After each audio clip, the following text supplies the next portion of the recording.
Welcome to the podcast. Today we have an incredible guest, Caleb. How do you pronounce your last name? Guilliams. Guilliams? Yeah, Guilliams. Think of Guilliams. guacamole Guilliams. Yeah. Guilliams. Incredible.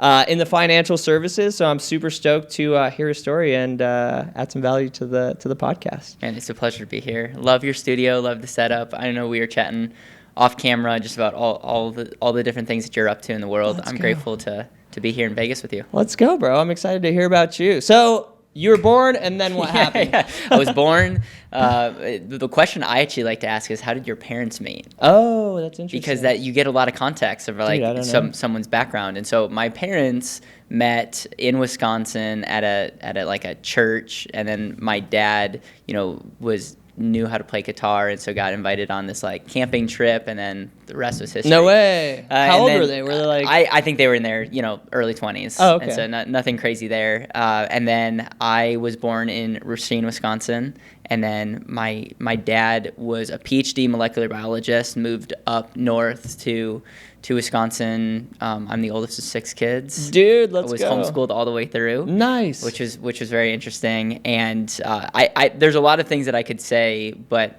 I would just say that my upbringing was amazing. My parents were not entrepreneurs, but they raised me just great values. My dad cared a lot about proactiveness and working hard and integrity, and faith was really important to just my family. It's important to me now. Hell yeah. And then that's really shaped who I became. My first job was gutting chickens. No way. I gutted chickens, and I made $1 for every chicken that I processed. Holy smokes. And then from that, I read a couple books on leadership, on business, and was like... What books? Well, The Richest Man in Babylon. Okay. Great book. Good it was book, first book I really read on the finance space.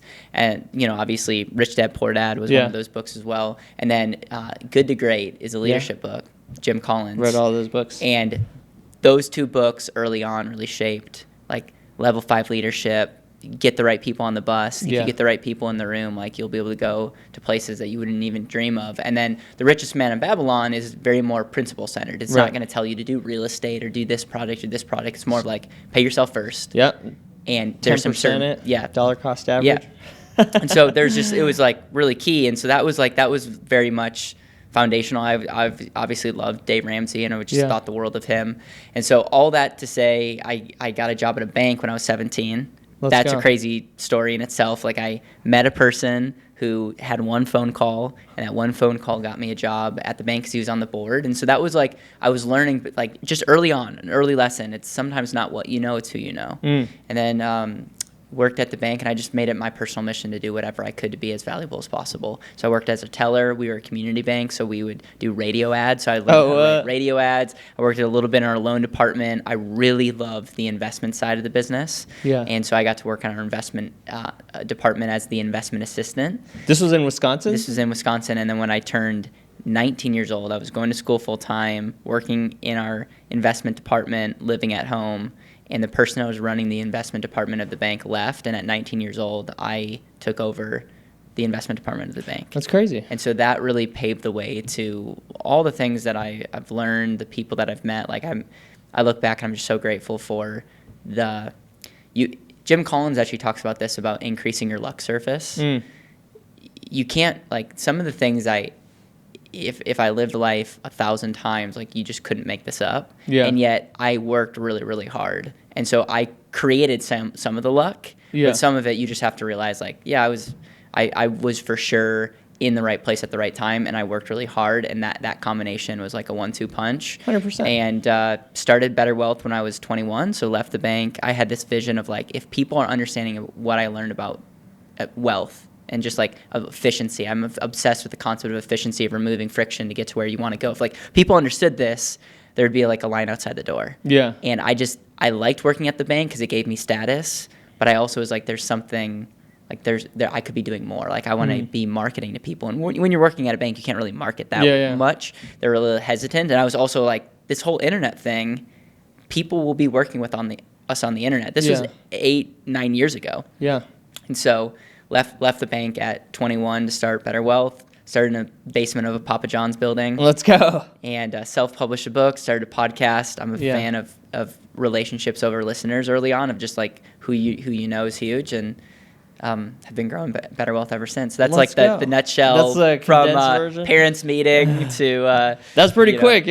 Under 5 minutes, dude. Yeah. World record. Yeah, so it's been good. I feel very blessed to be doing what we love. There's a lot of lessons that we've learned, and we could talk about whatever you want to talk about. I want this to be valuable to you, your audience. And so better wealth, what is like, how did you get into that? And what was the core? Because typically, like when people join an organization, it's not like their own organization, right? They know a leader, they get into sales, and they're selling financial service. So how did you kind of like get into that space? And then like, so what working drove at you the that bank, way? when I took over the bank's investment department at 19, the CEO/president of the bank, who's also the owner of this community bank, said something very cliche, but it was powerful. He said, "Caleb, people don't care how much you know until they know how much you care. I know that you care deeply, and you're going to do the right thing."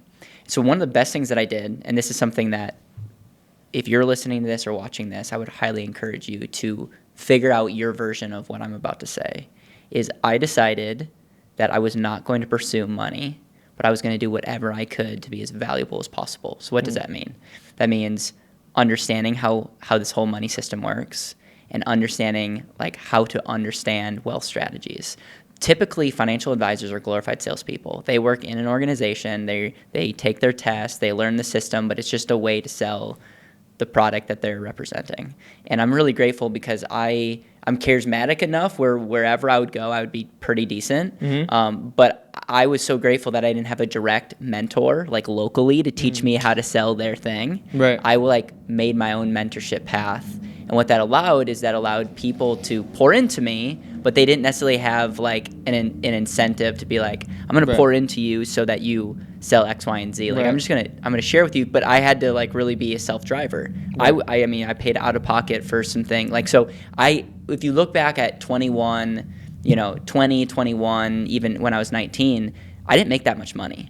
I was offered to jobs where I could make a lot more money. And I was so clear to me that I was like, it would be dumb for me to try to say yes to something to make a little bit more money, but like I'm given a platform to learn. So I knew, even though I couldn't articulate at the time, I knew that I was in an environment that was going to like help me be super valuable. Like it was like a leverage opportunity for value. Right. And that was what I was learning.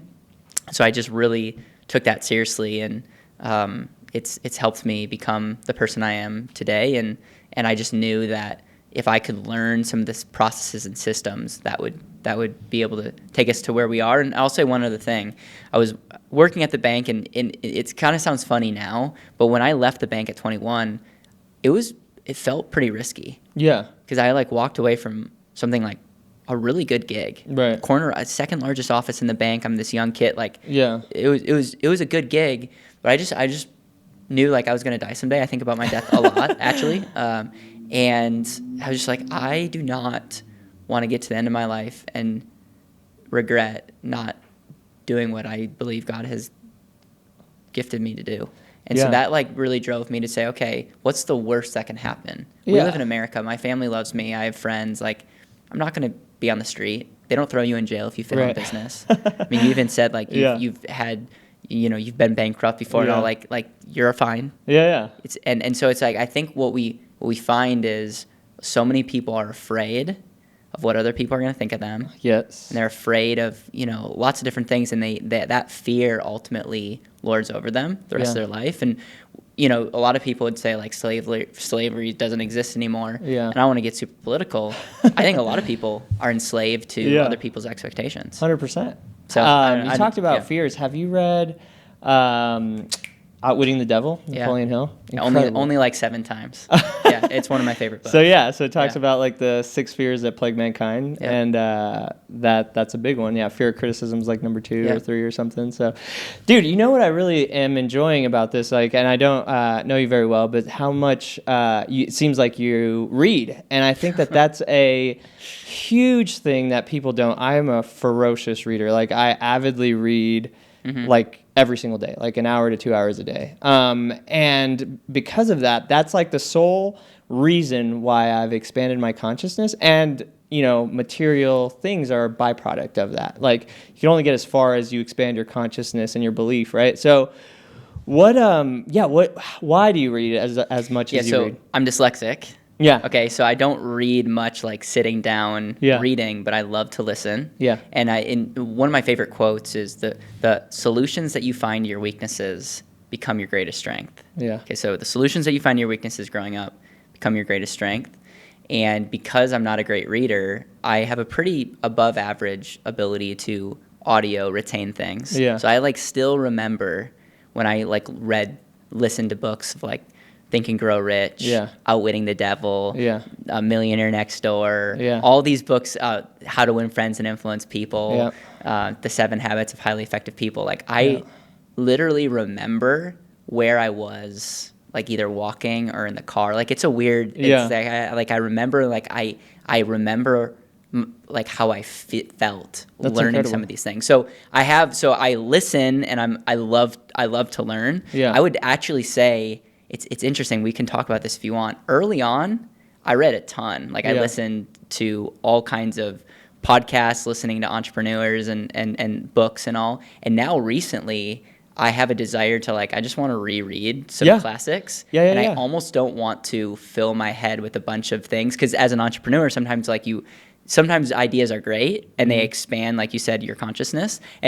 But sometimes it can be a distraction. And so there's the wisdom of what are you looking for? Are you a fan of Naval, any of his work? Yeah, I read what's that? Almanac of Naval, Ramakant. Yeah. So his whole deal is early on, you want to say yes to everything. Say yes, yes, yes. And I'm probably still in that world of this was even last minute. Let's just say yes. Let's increase shots on goal kind of deal. So that's one thing. But really the next phase of life that I need to really get into is start saying no to things. A lot. And focus on the thing and be the magnet. And 100%. So that's where big fan, read books.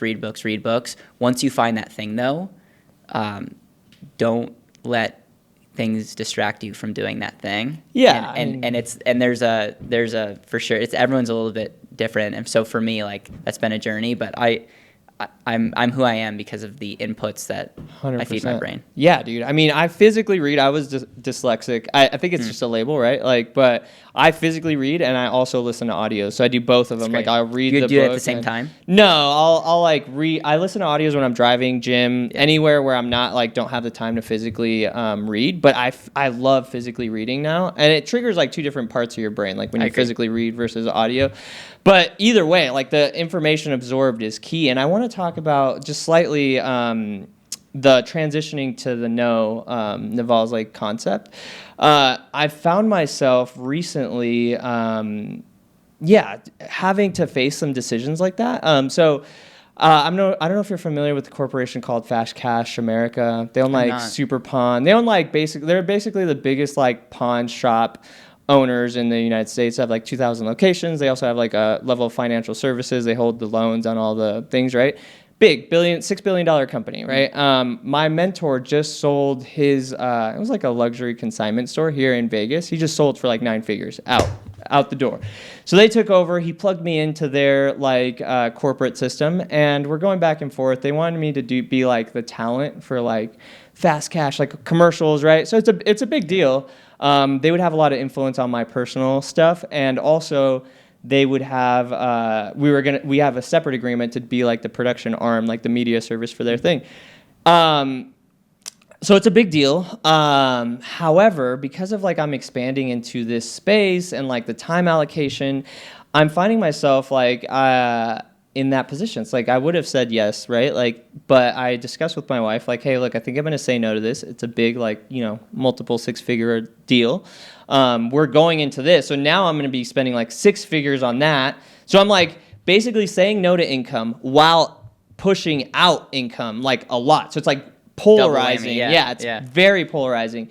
But your faith in the universe, God, whatever you subscribe to, right? As long as you know where you're headed in the direction, obviously you follow all your principles that, you can't just wish it and then not do anything and do all this stuff and expect it to work, right? But saying no to those is such a powerful thing because what we said, focus, right? Distracting your focus from your desired outcome dilutes the power of your focus to create something magnetic, right? So I'm to the level in my career where like, yeah, I've been doing this for like, I don't know, forever, where I have the magnetism, I have the demand that I have to be brave enough to say no. For my, going back to outwitting the devil, my biggest fear is fear of poverty. It's like, I've made decisions my whole life based on that, right? Like limit risk, whatever. But like after overcoming challenges that I've overcome in my life, like it's not so polarizing anymore. Yeah. And so because of that, I'm able to say no to this huge opportunity. Do you find that because you have financial security or foundation that it gives you the permission to say no since fear of poverty? Because if you had no money, that fear could maybe, or is it one of those things where it's not a money related fear? It's not. Yeah, I mean, ultimately, like I have deep rooted neural pathways around the fear of poverty. So like, as hard as I overcome it, it's still like always, when I peel back all the layers, if I do feel fear or anxious about anything, it comes back to that. So financial, like the fiscal aspect of it is always like, will shape the decision. Interesting. However, like I now know how powerful I am and how valuable that I am to the marketplace, that I know that I could create commerce anytime, any place, anywhere. And so like, this is a short story. I know this is your podcast, but just, and I'd love to hear your input. Last 2023 was like the biggest financial year we had, right? Like we're crushing it. Like Congrats. 80 grand a month, 100 grand a month, consistent, like boom, boom, boom, boom. Like I've never done that before, right? Like 2023. Then May 8, I think it was like May, I was skateboarding with my family on an outing with the team, right? Like we're at the park, whatever, having fun. We're playing pickleball. I fell down, broke my wrist, dude, skateboarding. Busted my wrist. I didn't work basically for the rest of the year, but I had this poison thought, dude. I was like, fear of loss. I was like, oh my God, dude, I'm going to lose it all. I'm going to lose it all, right? I'm going to lose it all. And it like literally made me sick. And I obsessed over that thought because I was like paralyzed. I like had done this surgery. I was taking medicine. And I know like my power was weak and the systems were in place. I just wasn't like managing them. And so the company was running, but we started like falling off, like clients falling like flies, bro. It was like boom, boom, boom, boom.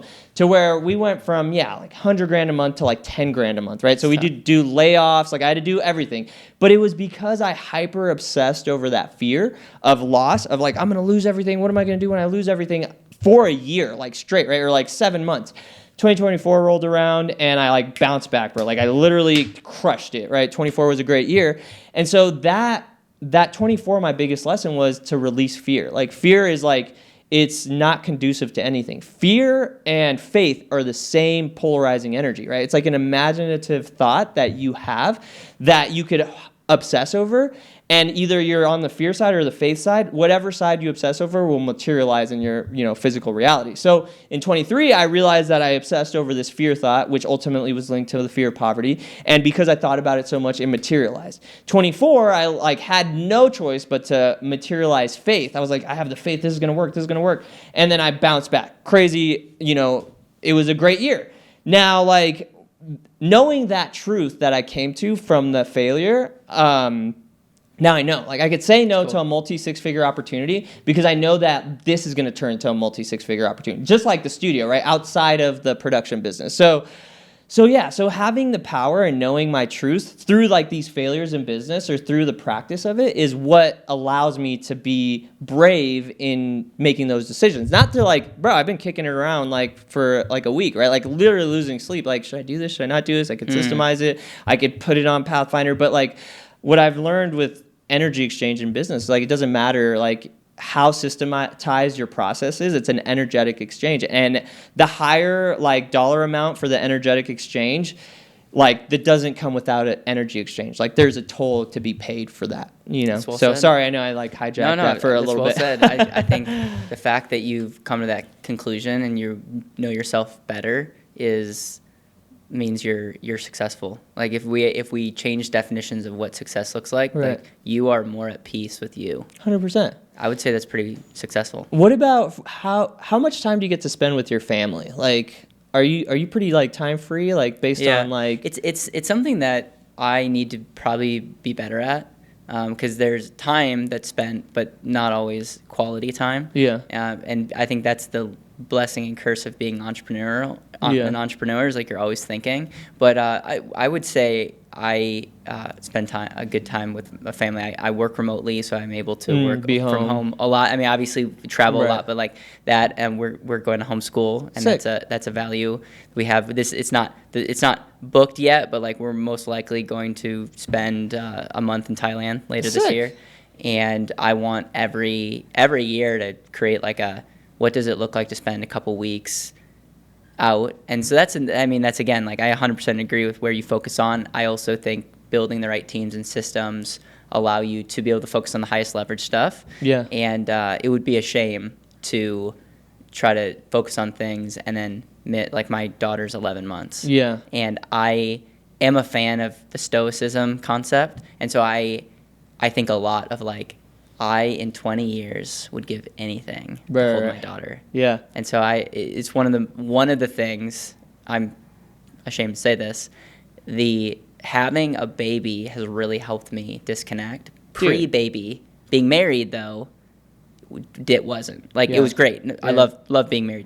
Don't mishear that, but it was still hard for me to like disconnect. Being with our baby girl, like it really, it's the difference. I don't get it, but it's just one of those things where I'm grateful for that. Bro. And I can honestly say this last year has been, there's been a huge difference in my work ethic. Yeah. But I mean, business has never been better. Yeah. So you know what I'm saying? So it's 100%. Like, it's not like the business is slacking, but it's definitely like early on when we started, I mean, I was like 7 a.m. to 11 p.m. every single day, including Sunday. Yeah. And obviously that's not great. That's not super sustainable if you want to have a successful family. Thank goodness that I started pre-family and I kind of built the foundation. Well, dude, having a child immediately makes your time more valuable and more impactful. So like the amount of time that you're at work has to be way more impactful because you can't afford to be like, I typically work from 10 to 3 every day. Like not even every day, like Monday through Thursday. Sometimes Wednesday through, my wife usually takes a day. So I usually work 4 days a week, 10 to 3. Yeah. So like, and being a dad's like my favorite part of my whole life. Like, you know what I mean? And it makes everything else more valuable. Like, because multi-six-figure deal, right? Like I still would rather be hanging out with my daughter than dealing with like this like corporate nuisance. Relate to that. You know what I mean? So like, so that you have to structure your leverage, like your deals and your operations team. Yeah, 100%. You run it through that. It's like, dude, I'd way rather do this. And so like, I'm not the wealthiest guy, but like the amount of time freedom I have to like spend with my family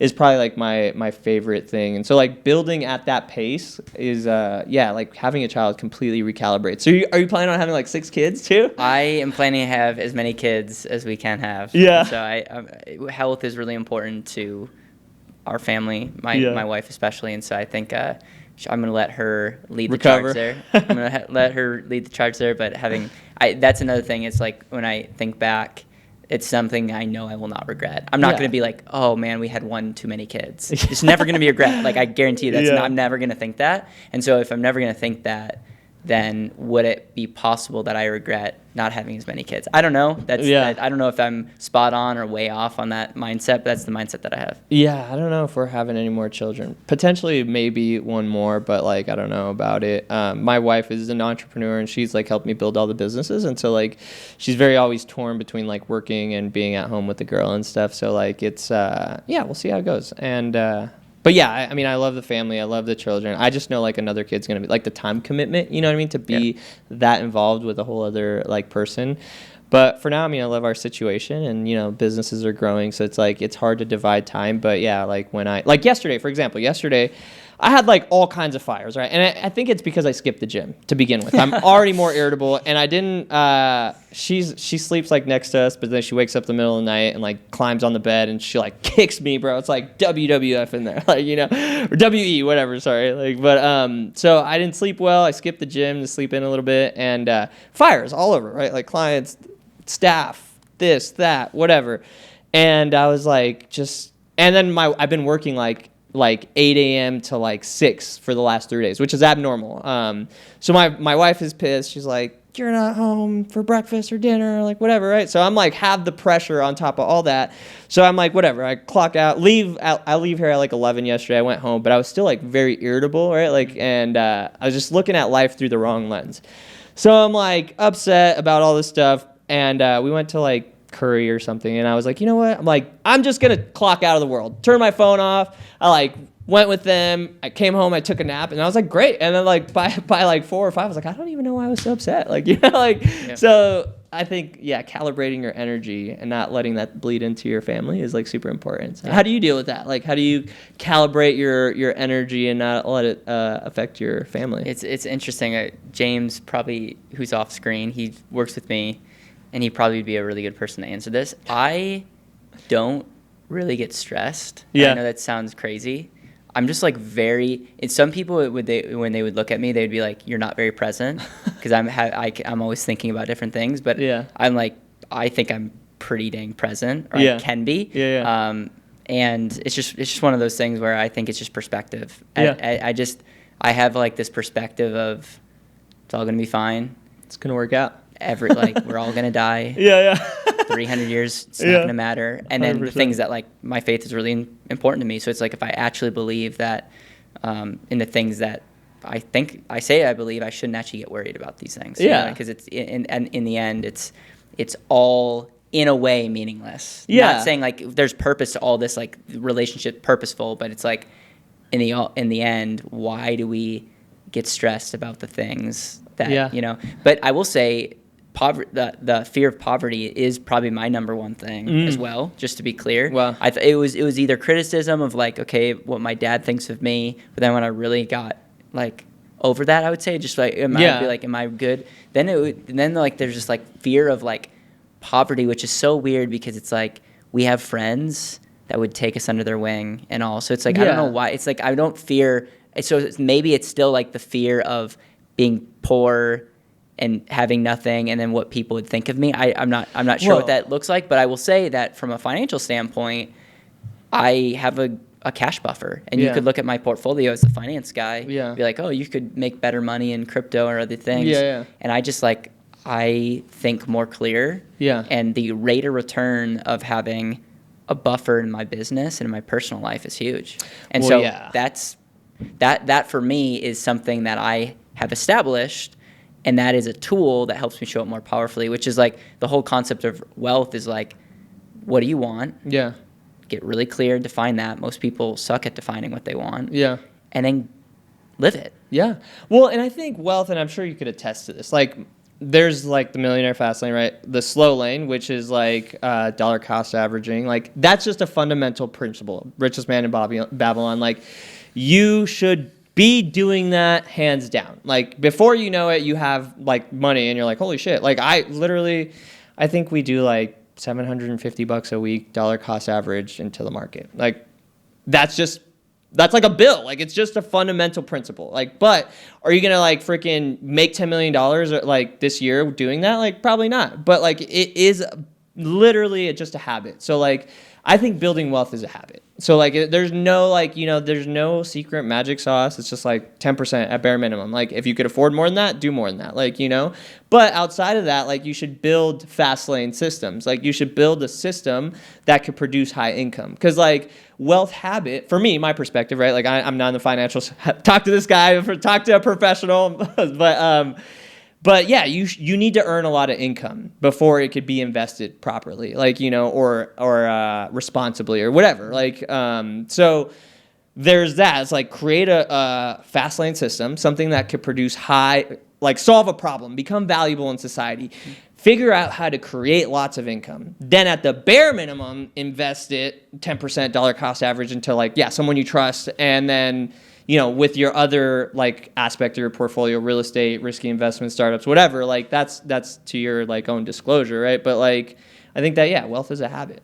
I mean, I don't know. You're the professional. If I'm wrong, can you enlighten me? The framework that I apply in my own life and what we teach other people is number one, what do you want? Get really clear about that. Yeah. You're not wealthy if you're not living intentionally. There you go. Your definition of wealth is probably different than mine. 100%. It's okay. It's not. Why would I be the one that says you need to do X, Y, and Z. Right, so right. we have to define like what is wealth. For us, it's intentional living. Yeah. Everyone looks different. Second thing is, okay, once we get clear about that, how do we finance that? Cash flow is think of it as like the financial system's fuel. It's like you know, you and I have a Tesla, so a bad example, but like if you have a car that you fill up with gas, like that fuel is a tool to get you to point A to point B.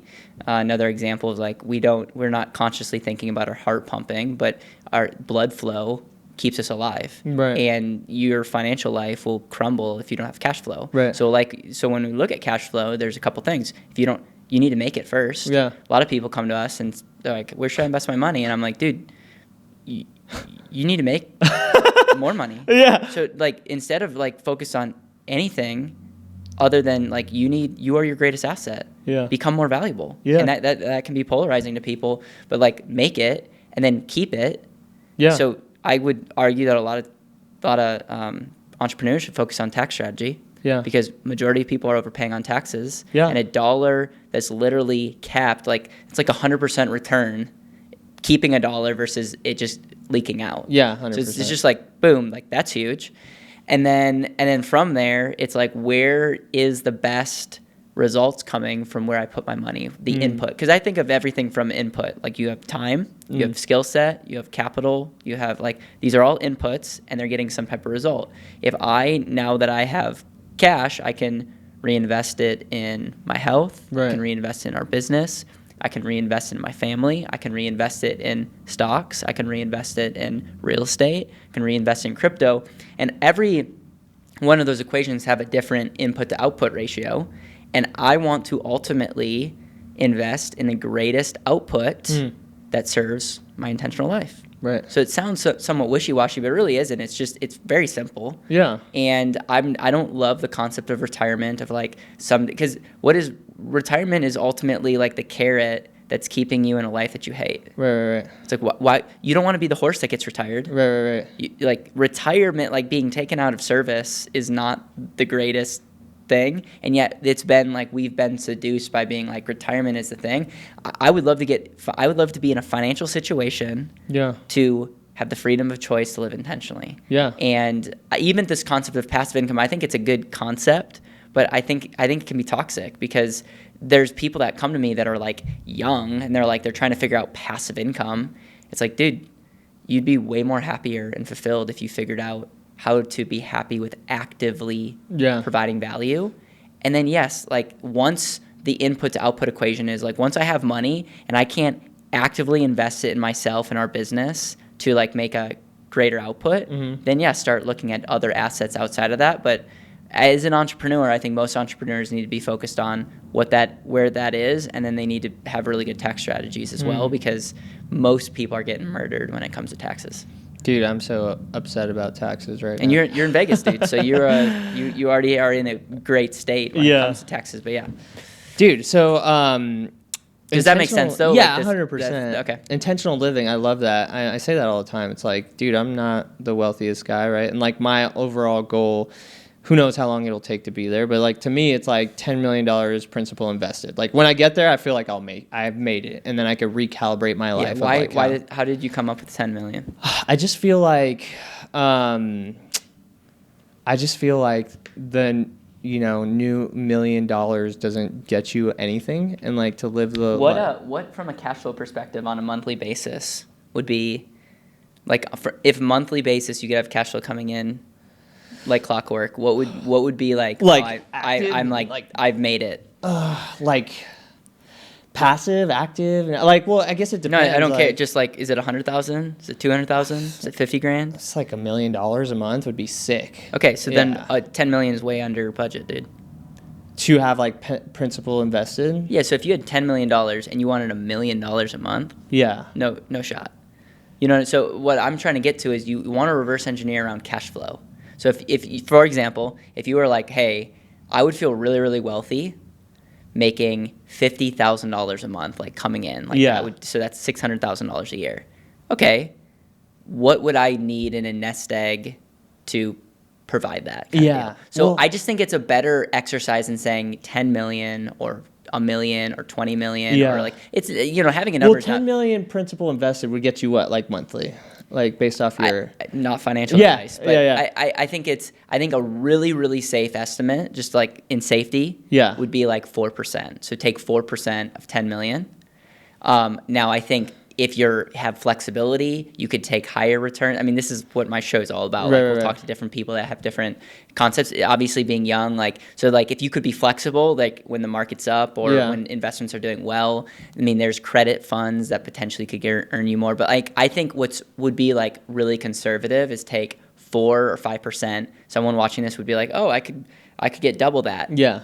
Yeah, but from a planning standpoint, let's be conservative. Very secure. And so what would that be? 10 million, 4%? I don't know. 400,000? A month or a year? A year. A year. Yeah. So, I mean, that's the type of, exactly. But that's nowhere near $1 million a month. Yeah, if I had don't even know how you would spend $1 million whatsoever. Yeah, but if I had to do nothing at all, that's what I feel like retirement would be like, I don't know.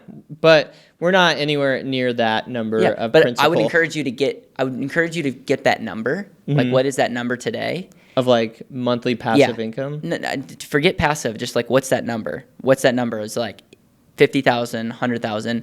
And the reason is then the way that you get there could be, it may take on path number 1, it may take $12 million to get there. Yeah. Path number 2 could be owning a business, hiring an operator. You see where I'm going with this? Yeah. Well, that's path number 3 could be, but now we have a guideline of this is what success looks like.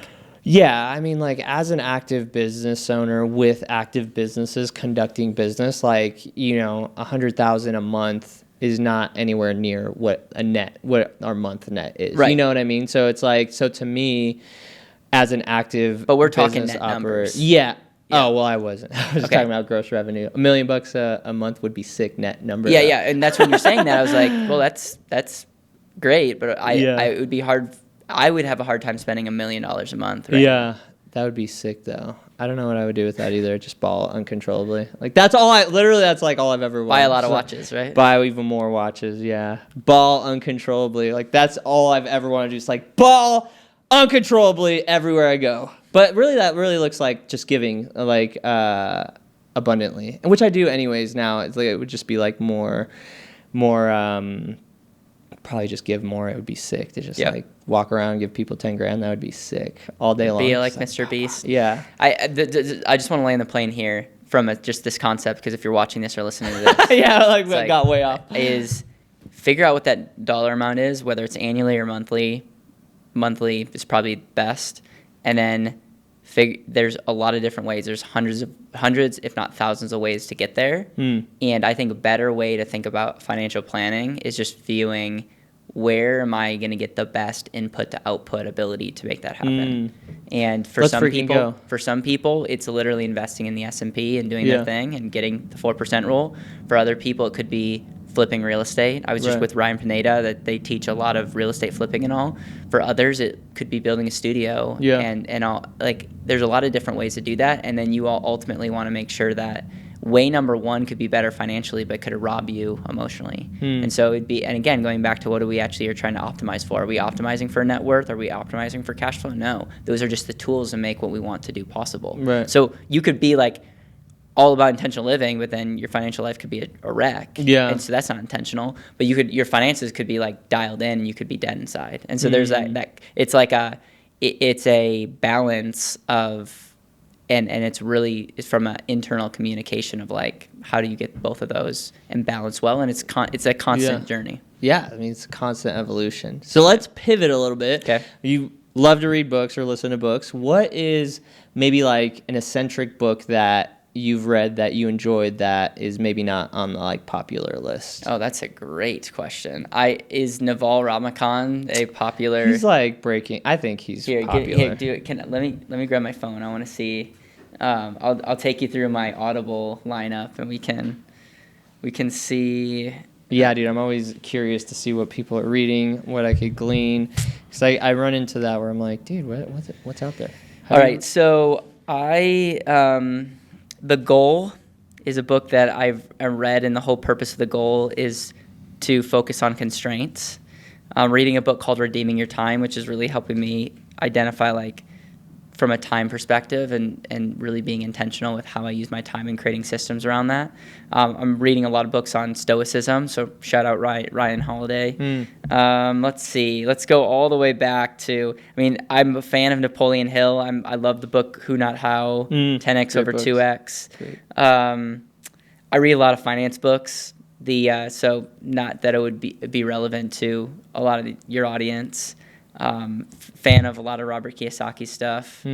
Start with why. Like I'm trying to think the one thing has been really good. I'm trying to think if I've read a book that like no one's really read, but it's been like a game changer. I don't know.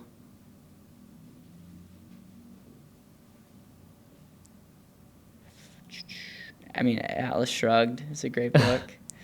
No, I don't. There's really no like book that's like no one's heard of that's changed my life. Like it's probably been a lot of the classics, which is kind of a lame podcast response, let me tell you, but it's the truth, and I don't want to lie.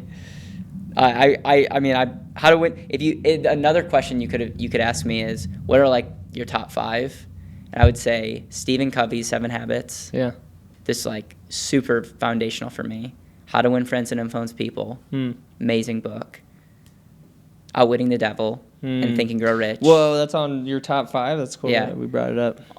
Almanac of Naval just like really has helped me take a leap. And not to even put this in the same category, but the Bible has been number one. Most people, it's been the most popular book of all time. Yeah. But then there's a lot of wisdom in the Bible as well. So, like the New Testament, or just everything. But Proverbs. Even if you're not faith-based or religious, I would say read Proverbs. Read Proverbs, which is in the Old Testament. Yeah. And just read a proverb every single day for a whole month, and the wisdom that you'll gain from that will be amazing. Yeah. So we're Jewish, so the Torah, which is like the Old Testament. Yep. I started reading it, I don't know, maybe at the beginning of the year. And there's a lot of like incredible foundational wisdom for sure, but I'm reading it objectively, like, not like from the sense of like everything I read is objectively like let's assume it's the truth, but let me question it until I realize why it is truth, right? But yeah, there's a lot of stuff in there and what I think is incredible about the Bible is that, or the Torah, whatever, is that it can be interpreted in a lot of ways. Like people could take away what they choose to take away from it. Like you could read a proverb and have a takeaway from it. Someone else could read the same thing and have a totally different takeaway from it. Yeah. So I think that it holds a lot of positive energy in it, and I think that that's positive. But yeah, so I don't know. We're Jewish, so there's like so it's funny because you been to Israel? No, okay. My wife has. My what's it called? My in-laws are like Orthodox, and so it's so funny when not to be all like controversial or whatever, but this is a funny story. One of my clients, who's like a solar guy, like pretty big solar guy, super Christian, and he happened to be like over at my house because her parents were leaving to Japan, so they stayed with us for like a month or two, and my Christian friend tried to like get into it with my Jewish father-in-law about like Jesus, and my father-in-law is like the classic dude, like Jewish guy, right? Like decked out, and it was just a funny conversation. Like my buddy couldn't get through to him, and he couldn't get through them, but it was a funny thing to see play out. Yeah, that's good. Anyways, are you LDS or? No, I'm just non-denominational Christian. What does that mean? It's Christian. There's a lot of different denominations. Like you could have Catholic, and it's a non-denominational Christian. So believe in the Bible. There you go. Believe the Bible is true, cover to cover, and there you go. Yeah. Hell yeah, dude. Well, this has been great, bro. Any final takeaways? What can you leave the people with? I think the big takeaway is get really, really clear on what you want. Just get really clear on what you want. Have a way of highlighting and auditing what you're currently doing, from how you're spending your time, where your money's going, how you're using your skill set, and then start highlighting all the things that are not serving you well, or that are potential frictions. Yeah. And then figure out solutions for that. And in the financial side, that's one aspect, but there's a lot of different areas. But that framework is really powerful. Is to get really clear on what you want, audit what you're currently doing, and eliminate anything that's not serving you. And that's how I think most people should be viewing their wealth, is like your money is just a tool to fuel your life 100%. and what you want. And so think about it that way. And dude, it's been a pleasure being here, and congrats on the amazing studio. The beautiful thing about this type of business is I hope it's super successful financially, but you also get to create some amazing relationships, and you literally get to create something out of nothing by having cameras. And so this is really special, and I'm really, really grateful that our friend Jeffrey connected us. Look forward to what the future holds. Let's freaking go. Where can the people find you if they need help with financial services or just want to tune in to your wisdom? Yeah, so betterwealth.com is our company. Betterwealth.com. If you email me at caleb@betterwealth.com and just say that you've, heard us on the pod mention this, we have a bunch of resources that we can give your audience, like a tax checklist, just all kinds of resources on how they can be more efficient. And on average, our efficiencies that you'll find are anywhere from $20,000 to $40,000 that we can find immediately. So that could be huge. And then we're on YouTube, so Better Wealth on YouTube. And let's go. Yeah, appreciate you. Hell yeah, brother. Thanks for coming by.